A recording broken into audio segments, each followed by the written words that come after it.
નમસ્તે મિત્રો, સ્વાગત છે આપનું આજના તાજા સમાચારોમાં। તો મિત્રો, આજના સમાચાર વિશે વાત કરવાની છે તેમના પહેલા આપણે જણાવી દઈએ કે વિડીયોને અંત સુધી જોજો, જેથી કરીને આજના દરેક સમાચાર કામના જે છે તે તમને મળી જાય। અને મિત્રો, ગુજરાતના રોજના સમાચાર દરરોજ મેળવવા માંગતા હોય તો આ ચેનલને પણ સબસ્ક્રાઇબ કરી દેજો। તો મિત્રો, આજના પ્રથમ સમાચારને લઈને વાત કરીએ તો ઝાડા ઉલટીના કેસમાં અત્યારે હાલ વધારો થઈ રહ્યો છે, તો સાવધાન રહેજો। મિત્રો, અમદાવાદ શહેર હવે રોગચાળાની ઝપેટમાં આવ્યું છે, ત્યારે મિત્રો શહેરમાં પાણીજન્ય અને મચ્છરજન્ય રોગો બેકાબુ બન્યા છે। જો મિત્રો હાલની વાત કરવામાં આવે તો ઝાડા ઉલટીના 288 કેસો નોંધાયા અને જોન્ડિસના 97 કેસ સામે આવ્યા છે। તો બીજી તરફ મિત્રો વાત કરીએ તો ટાઇફોઇડના 186 અને કોલેરાના 7 કેસો નોંધાયા છે। ઠંડી પડતી હોવા છતાં મિત્રો મચ્છરોનો ઉપદ્રવ અત્યારે સમગ્ર ગુજરાતમાં યથાવત થયો છે અને ડેન્ગ્યુના કારણે મિત્રો 36, સાદા મેલેરિયાના 9 અને ઝેરી મેલેરિયાના 5 કેસો નોંધાયા છે। અને મિત્રો આ વાત માત્ર અમદાવાદની નથી, અત્યારે સમગ્ર ગુજરાતમાં મચ્છરજન્ય રોગોમાં વધારો થઈ રહ્યો છે। તો જો તમારી આસપાસ મચ્છર હોય તો તેને મારીને અથવા તો મિત્રો તેનાથી સાવધાન રહેવું જોઈએ, જેથી કરીને આવા મચ્છરજન્ય રોગથી આપણે બચી શકીએ। ત્યારબાદના મહત્વના સમાચાર વિશે મિત્રો વાત કરીએ તો રેશન કાર્ડમાં આટલી વસ્તુઓ મફત આપવામાં આવશે। મિત્રો, ગુજરાત બજેટ 2024ના નાણામંત્રી કનુભાઈ દેસાઈએ રાજ્યની જનતાને પોષણક્ષમ આહાર માટે મહત્વપૂર્ણ જોગવાઈ કરી છે, જેમાં મિત્રો અન્ન, નાગરિક પુરવઠા અને ગ્રાહકોની બાબતો વિભાગમાં કુલ 2711 કરોડ રૂપિયાની જોગવાઈ કરી છે। બજેટમાં મિત્રો રેશન કાર્ડ ધારકોને મફત અનાજની સાથે સાથે સસ્તી તુવેર દાળ, ચણા દાળ અને ખાદ્ય તેલ આપવા માટે કરોડો રૂપિયાની ફાળવણી કરવામાં આવી છે। આ ઉપરાંત મિત્રો કેન્દ્રોએ અંત્યોદય રાશન કાર્ડ હેઠળ મિત્રો રાશનની દુકાનો દ્વારા આપવામાં આવતી સબસિડી યોજનાને પણ વધુ 2 વર્ષ માટે લંબાવી છે। તો મિત્રો સરકારે જે છે તે આ રાશન કાર્ડ અંતર્ગત ધ્યાનપૂર્વક અત્યારે રાશન કાર્ડ ધારકોને ફાયદો મળી રહે તે માટે મિત્રો અત્યારે એક્ટિવ મોડ પર આવી છે। ત્યારબાદના મહત્વના સમાચાર વિશે મિત્રો વાત કરીએ તો સરકારે ખેડૂતો માટે ટેકાના ભાવ જાહેર કર્યા છે। મિત્રો, કૃષિ મંત્રી રાઘવજીભાઈ પટેલે પ્રતિ મણ કપાસના ટેકાના ભાવની 2000 રૂપિયાની ભલામણ કરી છે। કપાસની આવકનું પ્રેશર ઘટશે પછી ભાવ વધારાનો અંદાજ 15 ફેબ્રુઆરી પછી મિત્રો ભાવમાં 100 થી 150 રૂપિયાનો કપાસમાં વધારો ભાવમાં થવાની શક્યતા દેખાઈ રહી છે। અહેવાલો મુજબ મિત્રો 15 ફેબ્રુઆરી પછી કપાસના ભાવો 1500 થી લઈને 2000 રૂપિયાની વચ્ચે થાય તેવી ધારણાઓ છે। અત્યારે મિત્રો કપાસના ભાવ જે છે તે 1300 થી 1400 આસપાસ બોલાઈ રહ્યા છે, પરંતુ કૃષિ મંત્રીની એવી ભલામણ છે કે કપાસના ભાવ આ વર્ષે 2000 રૂપિયા સુધી પહોંચે। સાથે જ મિત્રો 15 તારીખ બાદ કપાસના ભાવમાં 100 થી 150 રૂપિયાનો વધારો થશે તેવું પણ કહેવામાં આવ્યું છે। તો મિત્રો જો તમે કપાસના ખેડૂત હોય તો કોમેન્ટમાં લખીને જણાવી દેજો કપાસનો કેટલો ભાવ એ યોગ્ય ગણી શકાય। ત્યારબાદ મિત્રો ભાવોને લઈને વધુમાં વાત કરીએ તો કૃષિ મંત્રી રાઘવજીભાઈ પટેલે મગફળી જેવા રોકડિયા પાકોની અંદર 1600 રૂપિયા ટેકાના ભાવની ભલામણ કરી છે। જ્યારે મિત્રો ડાંગરમાં 560 રૂપિયા, બાજરીમાં 670 રૂપિયા, જુવારમાં 1100 રૂપિયા અને મકાઈમાં 900 રૂપિયા સાથે આ ભાવો જે છે તે મિત્રો ટેકાના ભાવો જાહેર કરવામાં આવી શકે છે। સાથે જ મિત્રો એ રીતે કઠોળ પાકમાં પણ તુવેરમાં 1800 રૂપિયા, મગમાં 1900 રૂપિયા, અડદમાં 1840 રૂપિયા અને તલમાં 2300 રૂપિયા માંગણી કરવામાં આવી છે। અને મિત્રો બની શકે કે આવનારા સમયમાં ખેડૂતોને સારા એવા ભાવ પણ આ વર્ષે મળી રહે, કારણ કે ચૂંટણી ખૂબ જ નજીક છે। તો સરકાર ખેડૂતોના વોટ બેંકમાંથી વોટ લેવા માટે ખેડૂતોને ખુશખબર આપી શકે છે અને ખેડૂતોને ખુશ કરી શકે છે। ત્યારબાદના મહત્વના સમાચારને લઈને મિત્રો વાત કરીએ તો 2000 રૂપિયાનો 16મો હપ્તો ક્યારે આવશે, અત્યારે દરેક ખેડૂતો આતુરતાથી રાહ જોઈ રહ્યા છે। મિત્રો, ભારત સરકાર દેશના ગરીબો ખેડૂતો માટે આર્થિક સહાય પૂરી પાડવા માટે પ્રધાનમંત્રી કિસાન સન્માન નિધિ યોજના ચલાવે છે અને આ યોજના હેઠળ મિત્રો દર વર્ષે ખેડૂતોને 6000 રૂપિયા આપવામાં આવે છે 22000ના 3 હપ્તા રૂપે। આ મિત્રો આ યોજનાનો છેલ્લો હપ્તો 15 નવેમ્બર 2023ના રોજ ખેડૂતોના ખાતામાં આવ્યો હતો, જે 15મો હપ્તો હતો। ત્યારબાદ મિત્રો હપ્તા આવ્યા બાદ અત્યારે ખેડૂતો 16મા હપ્તાની આતુરતાથી રાહ જોઈ રહ્યા છે અને વિચારી રહ્યા છે કે આ હપ્તો ક્યારે આવશે। તો મિત્રો તમને જણાવી દઈએ કે આ હપ્તો જે છે તે દર વખતે મિત્રો 4 મહિનાના અંતરાલે હપ્તા આવતા હોય છે। તો છેલ્લો હપ્તો મિત્રો 15 નવેમ્બરે આવ્યો હતો, તો હવે એવું અનુમાન લગાવી શકાય કે આવનારો 16મો હપ્તો જે છે તે ફેબ્રુઆરી મહિનાના અંતમાં અથવા તો માર્ચ મહિનાની શરૂઆતમાં આવી શકે છે। આ અંગે મિત્રો સત્તાવાર રીતે સરકારે કોઈ પણ જાહેરાત નથી કરી, પરંતુ અમારા અનુમાન પ્રમાણે અને કેટલાક મિત્રો જર્નાલિસ્ટના અનુમાન પ્રમાણે અમે તમને જણાવી રહ્યા છીએ કે આ હપ્તો જે છે તે માર્ચ મહિનાની શરૂઆતમાં અથવા તો ફેબ્રુઆરી મહિનાના અંતમાં આવી શકે છે। ત્યારબાદના મહત્વના સમાચારને લઈને મિત્રો વાત કરીએ તો આધાર કાર્ડમાં નવા નિયમો લાગુ કરવામાં આવ્યા છે। તો આધાર કાર્ડના નવા નિયમો વિશે મિત્રો વાત કરીએ તો UAIDAI અનુસાર આધાર કાર્ડમાં મિત્રો આધાર કાર્ડ ધારક તેના જીવનકાળમાં માત્ર 2 વાર જ તેના ડેટામાં રહેલું તેનું નામ આધાર કાર્ડમાં બદલી શકે છે। સાથે જ મિત્રો કોઈ પણ વ્યક્તિ તેના આધાર કાર્ડમાં માત્ર એક જ વાર જન્મ તારીખ અપડેટ કરાવી શકે છે। તદુપરાંત મિત્રો આધાર કાર્ડમાં માત્ર એક જ વાર તમે જેન્ડર એટલે કે જાતિને અપડેટ કરાવી શકો છો। બીજી તરફ મિત્રો આધાર કાર્ડમાં રહેઠાણનું સરનામું તમે તમે ગમે તેટલી વાર અપડેટ કરાવી શકો છો, તેમાં કોઈ પણ પ્રકારની મર્યાદા નથી. અને કોઈ પણ વ્યક્તિએ જો આધાર કાર્ડમાં ફોટો અપડેટ કરાવવો હોય તો તેના માટે પણ મિત્રો કોઈ પણ પ્રકારની મર્યાદા નથી. તમે ધારો એટલી વાર મિત્રો ફોટા અપડેટ કરાવી શકો છો. ત્યાર પછીના સમાચારને લઈને મિત્રો વાત કરીએ તો બહેનોને મળશે 12,000 રૂપિયા સુધીની આર્થિક સહાય. મિત્રો નમોશ્રી યોજના વિશે તમે ના જાણતા હોય તો ફરી એકવાર જાણી લેજો. મિત્રો નમોશ્રી યોજનામાં નક્કી કરેલી કેટેગરીની મહિલાઓને પ્રસૂતિ માટે સહાય આપવામાં આવશે. મિત્રો આ યોજનાની જાહેરાત સરકારે ગઈકાલે બજેટની અંદર કરી છે. મિત્રો ભારત સરકારે નક્કી કર્યા મુજબની SC ST અને BPL કાર્ડ ધારક, NFSA કાર્ડ હોલ્ડર અને PMJAY લાભાર્થીઓની મહિલાઓને તથા દિવ્યાંગતા ધરાવતી બહેનોને 11 કેટેગરી, આ દરેક જે મિત્રો કેટેગરીની અંદર જે પણ બહેનો અને દીકરીઓ આવે છે તો આવી બહેનોને સરકારી કે ખાનગી હોસ્પિટલમાં પ્રસૂતિ બદલ હાલના 6,000ના બદલે હવે 12,000 રૂપિયાની રકમ 3 તબક્કામાં આપવામાં આવશે. તો મિત્રો જે પણ ગર્ભવતી મહિલાઓને પહેલા આ યોજના અંતર્ગત 6,000 રૂપિયા સહાય મળતી હતી તે ડાયરેક્ટ હવે ડબલ થઈ ગઈ છે અને દરેક ગર્ભવતી મહિલાઓને 12,000 રૂપિયા આપવામાં આવશે. તો મિત્રો જે પણ મહિલાઓ આ વિશે ના જાણતી હોય તે જાણી લે. ત્યારબાદના મહત્વના સમાચાર વિશે મિત્રો વાત કરીએ તો ખેડૂતો માટે સરકાર ચલાવે છે માનધન યોજના. મિત્રો આ માનધન યોજનાની અંદર સરકાર ખેડૂતોને ઘરે બેઠા વાર્ષિક 36,000ની સહાય આપે છે. મિત્રો ઘણા વ્યક્તિઓ જનધન PM કિસાન યોજનાનો લાભ લઈ રહ્યા હશે, જેમાં 2,000ના 3 હપ્તા રૂપે 6,000 રૂપિયા વાર્ષિક આપવામાં આવે છે ખેડૂતોને. પરંતુ તેમાંના કેટલાક લોકો આ PM માનધન યોજના વિશે નહીં જાણતા હોય. તો મિત્રો PM માનધન યોજના વિશે તમે જાણી લો. મિત્રો PM માનધન યોજના એ 60 વર્ષથી ઉપરના ખેડૂતો માટે છે. તો 60 વર્ષથી ઉપરના ખેડૂતો PM માનધન યોજનાની અંદર જો લાભ લેવાનું શરૂ કરે અને ફોર્મ ભરીને સબમિટ કરે તો તેમને ઘરે બેઠા દર મહિને 3,000 રૂપિયા પેન્શન આપવામાં આવશે. તો આમ દર મહિને 3,000 રૂપિયાનું પેન્શન અને 12 મહિને તે ટોટલ 36,000ની રકમ થઈ જશે. તો ખેડૂતોને આ 36,000 રૂપિયા ઘરે બેઠા આપવામાં આવશે. અને ભારત દેશમાં અન્ય રાજ્યોની સરખામણીમાં દેવાદાર ખેડૂતોમાં ગુજરાત 9મા ક્રમે છે. એક માહિતી મુજબ જોઈએ તો ગુજરાતમાં 37,28,639 ખેડૂતોએ કૃષિ લોન લીધેલી છે અને 37.28 લાખ ખેડૂતોની માથે ટોટલ 98,285 કરોડ રૂપિયાનું દેવું છે. અને લોન મુજબ જોઈએ તો ગુજરાતમાં દરેક ખેડૂતોને માથે સરેરાશ 2.63 લાખ એટલે કે 2,60,000 રૂપિયા આસપાસની લોન દેવું છે.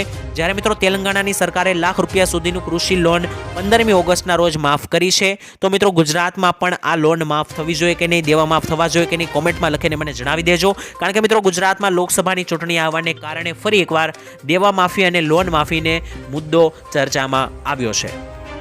ત્યાર પછીના મહત્વના સમાચાર વિશે મિત્રો વાત કરીએ તો પેટ્રોલ ડીઝલના ભાવમાં કોઈ પણ પ્રકારનો બદલાવ કરવામાં નથી આવ્યો. મિત્રો પેટ્રોલ અને ડીઝલના ભાવમાં કોઈ ફેરફાર નથી થયો, કારણ કે પેટ્રોલ અને ડીઝલના ભાવ સતત 21મા મહિના, અત્યારે 21મો મહિનો ચાલી રહ્યો છે, કોઈ પણ ફેરફાર નથી કરવામાં આવ્યો. 21મા મહિને પણ ભાવો સ્થિર થયા છે. દેશની રાજધાની દિલ્હીમાં પેટ્રોલનો ભાવ 96 રૂપિયા અને ડીઝલનો ભાવ 89 રૂપિયા પ્રતિ લીટર છે. તો મિત્રો તમારા વિસ્તારમાં પેટ્રોલ ડીઝલના ભાવ કેટલા ચાલી રહ્યા છે કોમેન્ટમાં લખીને જણાવી દેજો. સાથે જ મિત્રો ગુજરાતભરના દરેક લોકો એવી આશા રાખીને બેઠા હતા કે પેટ્રોલ ડીઝલના ભાવમાં ઘટાડો કરવામાં આવશે, કારણ કે લોકસભાની ચૂંટણી નજીક છે અને સરકાર ખેડૂતોને ભેટ આપી શકે છે. પરંતુ મિત્રો આવું કંઈ પણ જોવામાં નથી આવ્યું અને પેટ્રોલ ડીઝલના ભાવ પણ યથાવત રાખવામાં આવ્યા છે. ત્યારબાદના સમાચારને લઈને મિત્રો વાત કરીએ તો ખેડૂતો માટે બજેટમાં મોટો ખજાનો. મિત્રો આ બજેટની અંદર ખેડૂતો માટે શું શું મોટી જાહેરાતો કરવામાં આવી છે આવો જાણીએ. તો મિત્રો ખેડૂતો માટે ટ્રેક્ટર તેમજ કૃષિ યાંત્રિકરણ અને વિવિધ ખેત ઓજારોની ખરીદમાં ખેડૂતોને સહાય આપવા માટે સરકારે 701 કરોડ રૂપિયાની જોગવાઈ કરી છે. સાથે જ મિત્રો વન્ય પ્રાણીઓ દ્વારા ખેડૂતોના પાકને નુકસાન થતું હોય છે તો તેને અટકાવવા માટે ખેતરની ફરતે કાંટાળી તારની વાડ માટે સોલાર ફેન્સિંગ બનાવવા માટે સહાયની અંદર ખેડૂતો માટે સરકારે 350 કરોડ રૂપિયા ફાળવ્યા છે. સાથે જ મિત્રો કૃષિ ક્ષેત્રે અદ્યતન ડ્રોન ટેકનોલોજીને પ્રોત્સાહન આપવા માટે તેમજ દાણાદાર યુરિયાના વિકલ્પ સ્વરૂપે જમીન સ્વાસ્થ્ય જળવાય તે માટેના હેતુથી નેનો યુરિયાનો ઉપયોગ વધારવા માટે સરકારે ટોટલ 56 કરોડ રૂપિયા ફાળવ્યા છે ખેડૂતો માટે. તદુપરાંત મિત્રો ગુજરાત રાજ્યના ખેડૂતોને મિલેટ્સના વાવેતર વિસ્તારમાં વધારવા પ્રેરણા મળે અને મૂલ્યવર્ધન કરી પોતાની આવકમાં ખેડૂતો વધારો કરી શકે તે માટે પણ સરકારે 35 કરોડ રૂપિયાની મિત્રો જોગવાઈ કરી છે. તો મિત્રો સરકારે ખેડૂતો માટે જોવા જઈએ તો 1,500 કરોડ રૂપિયા જેટલા ફાળવ્યા છે ખેડૂતો માટે, જેમાં ખેડૂતોને તાર ફેન્સિંગ માટેની યોજનાઓ, ટ્રેક્ટર તથા સાધનો ખરીદવા માટેની સહાય, આ દરેક સહાય ખેડૂતોને આપવામાં આવશે અને આ દરેક જે પણ કરોડો રૂપિયા ફાળવ્યા છે તે ખેડૂતો સુધી પહોંચશે. વાત કરીએ તો વિદ્યાર્થીઓ માટે 50,000 રૂપિયા સુધીની સહાય સરકાર દ્વારા જ બહાર પાડવામાં આવી છે. મિત્રો બજેટની અંદર પણ આનો ઉલ્લેખ કરવામાં આવ્યો હતો નમો લક્ષ્મી યોજનામાં. મિત્રો આ નમો લક્ષ્મી યોજનાની અંદર સરકારી ગ્રાન્ટેડ અને ખાનગી માધ્યમિક અને ઉચ્ચ માધ્યમિક શાળાઓમાં અભ્યાસ કરતી 10 લાખ જેટલી વિદ્યાર્થીઓને ધોરણ 9 અને 10 માટે વાર્ષિક 10,000 અને ધોરણ 11 અને 12 માટે વાર્ષિક 15,000 રૂપિયાની સહાય આપવામાં આવશે. આમ મિત્રો ધોરણ 12 સુધીનો અભ્યાસ પૂર્ણ કરીએ ત્યાં સુધીમાં ટોટલ 50,000 રૂપિયાની સહાય જે છે તે વિદ્યાર્થીનીઓને આપવામાં આવશે. તો મિત્રો આ નમો લક્ષ્મી યોજના વિશે જો તમે ના જાણતા હોય તો જાણી લેજો. આનો ઉલ્લેખ સરકારે ગઈકાલે બજેટમાં પણ કર્યો હતો અને આ યોજનાની અંદર વધુમાં તમે જાણકારી મેળવીને યોજનાના ફોર્મ પણ ભરી લેજો, જેથી કરીને તમારું બાળક 12મા ધોરણ સુધી આવે ત્યાં સુધી એને સહાય મળતી રહે અને તેની ફીનો ખર્ચો પણ તમારે બચી જાય. અને 10, 11, 12, 9, 10, 11, 12 આમ ટોટલ 4 ધોરણ થઈને સરકાર 50,000 રૂપિયા સુધીની સહાય વિદ્યાર્થીનીઓને આપે છે. ત્યારબાદના સમાચાર વિશે મિત્રો જોઈએ તો પાક ધિરાણ લોન અંગે મોટી જાહેરાત કરવામાં આવી છે. મિત્રો ગુજરાતના દરેક ખેડૂતો માટે પાક ધિરાણ લોનને લઈને આવ્યા મહત્વના સમાચાર. ખાસ મિત્રો ખેડૂતોએ લીધેલી લોનની નવા જૂની કરવા માટે ખેડૂતો પાસેથી કેશ પેમેન્ટ માંગવાની બદલે ડાયરેક્ટ બેંકમાંથી ઓટો રિન્યૂ કરી આપવામાં આવે તેવી માંગ ખેડૂતો દ્વારા કરવામાં આવી છે. અને મિત્રો ખેડૂતોની બેંકના લોનના પૈસા ભરવા માટે બહારથી વ્યાજવા પૈસા લાવીને વ્યાજના પૈસા ભરવા પડે છે, જેથી મિત્રો ખેડૂતોને ઓટો રિન્યૂ સુવિધા આપીને ખેડૂતોને મોટી રાહત આપવામાં આવે અને દેવા માફીને લઈને પણ સમાચારો કરવામાં અત્યારે આવી રહ્યા છે.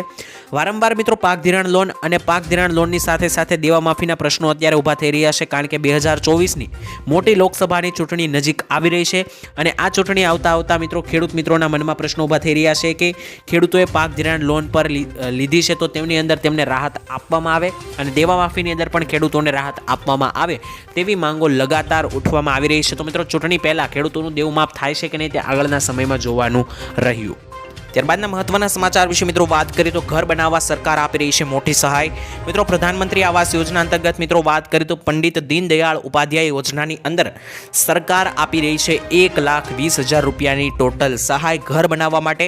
મિત્રો તમને જણાવી દઈએ આ યોજનાની અંદર જે પણ ઘર બનાવવા માટે સહાય મળે છે તેમની જાહેરાત મિત્રો ઘણા સમયથી થયેલી છે, પરંતુ ગઈકાલે મિત્રો બજેટની અંદર પણ સરકારે આનો ઉલ્લેખ કર્યો હતો અને જણાવ્યું હતું કે પંડિત દીનદયાળ યોજનાની અંદર સરકાર જે છે મિત્રો નાના વ્યક્તિઓને ગરીબ વ્યક્તિઓને ઘર બનાવવા માટે ટોટલ 1,20,000 રૂપિયાની સહાય આપે છે. તો જે પણ વ્યક્તિઓએ પોતાનું ઘર મેળવવું હોય તે આ યોજનાની અંદર લાભ લઈ શકે છે અને ટોટલ 1,20,000ની સહાય મેળવી શકે છે. મિત્રો ત્યારબાદના મહત્વના સમાચાર વિશે વાત કરીએ તો ઇમરજન્સી નંબર સરકારે જાહેર કર્યો છે. જો તમને ના ખબર હોય તો જાણી લેજો. મિત્રો ગુજરાત સરકારે બજેટ રજૂ કર્યું હતું તેમાં ત્યારે નાણામંત્રીએ એક મહત્વની જાહેરાત કરી છે, જે અનુસાર મિત્રો હવે એક જ નંબર 112 ઉપર પોલીસ, ફાયર બ્રિગેડ અને બીજી ઇમરજન્સીની સેવાઓ પણ ઉપલબ્ધ થાય તે માટે મિત્રો કેન્દ્ર નિયુક્ત વ્યવસ્થા ચાલુ કરવામાં આવશે. આ નંબર મિત્રો ડાયલ કરવાથી તમારી શહેરી વિસ્તારમાં 10 મિનિટની અંદર અને ગ્રામ્ય વિસ્તારમાં 30 મિનિટમાં જ પોલીસ ઘટના સ્થળ પર પહોંચશે તેવી મિત્રો જનરક્ષક યોજનાની વ્યવસ્થા કરવામાં આવી છે. તો મિત્રો હવે દરેક ઇમરજન્સી માટે સરકારે આ નંબર બહાર પાડ્યો છે. મિત્રો જ્યારે પણ ઇમરજન્સી સર્જાય ત્યારે જો તમે 112 નંબર પર ફોન કરો છો તો ગ્રામ્ય વિસ્તારોમાં અડધી કલાક અને શહેરી વિસ્તારોમાં 10 મિનિટની અંદર જ પોલીસ ઘટના સ્થળે પહોંચી જશે. ત્યારબાદના મહત્વના સમાચારને લઈને મિત્રો વાત કરીએ તો હવે દર મહિને 300 યુનિટ મફત વીજળી આપવામાં આવશે. મિત્રો પ્રધાનમંત્રી સૂર્યોદય યોજના હેઠળ 1 કરોડ પરિવારોને સોલાર પેનલ દ્વારા દર મહિને 300 યુનિટ મફત વીજળી આપવામાં આવશે. તો મિત્રો આ યોજના દ્વારા એક વર્ષમાં 18,000 રૂપિયાની બચત થશે. નાણામંત્રી નિર્મલા સીતારમણે નાણાકીય બજેટ 2024-25 માટે રજૂ કરેલા બજેટની અંદર આ વિશે વધુ માહિતી આપી હતી. તેમણે મિત્રો જણાવ્યું હતું કે મોદી સાહેબે 12 જાન્યુઆરીએ જ્યારે ભવ્ય રામ મંદિરનું ઉદ્ઘાટન થયું ત્યારે મિત્રો તેમણે PM સૂર્યોદય યોજના શરૂ કરી હતી. તો આ યોજનાની અંદર જે પણ વ્યક્તિઓ સોલાર રૂફટોપ લગાવવા માંગતા હોય તેને મિત્રો સરકાર સહાય પણ આપશે અને સાથે સાથે મિત્રો 300 યુનિટ સુધીની મફત વીજળી પણ આપશે. મિત્રો ત્યાર પછીના મહત્વના સમાચાર વિશે વાત કરીએ તો ગરીબોને મળશે 10,000 રૂપિયા સુધીની આર્થિક સહાય. મિત્રો ગરીબ પરિવારો અને નાના ખેડૂતોને માત્ર આધાર કાર્ડના પુરાવા સાથે જ 10,000 રૂપિયા બેંકમાંથી આપવામાં આવશે.